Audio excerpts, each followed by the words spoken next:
Station या ठिकाणी थोड्या वेळापूर्वी अपहरणाचा गुन्हा दाखल झालेला आहे. यामध्ये जहीर अरुण शेख आणि अयान हरुण शेख या दोन युवकांनी, या दोन आरोपींनी एका दुचाकीवरून जाणारी आई आणि तिच्या मुलीच्या डोळ्यामध्ये आणि तिच्या भावाच्या डोळ्यामध्ये लाल चटणी टाकून त्यांची गाडी त्या ठिकाणी हरवून त्यातील जी मुलगी आहे त्या 31 वर्षीय मुलीचं त्यांनी अपहरण केल्याबाबत बिगबन पोलीस स्टेशनला आता गुन्हा दाखल झालेला आहे. सदरची घटना घडल्यानंतर संपूर्ण जिल्हाभरामध्ये सर्वत्र नाकाबंदी लावण्यात आलेली होती.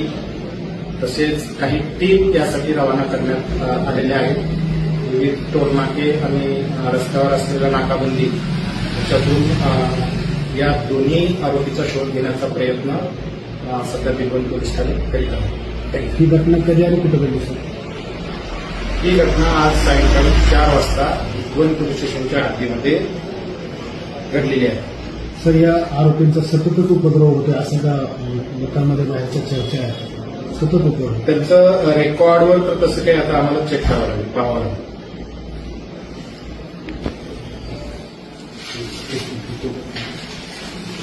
हो सर.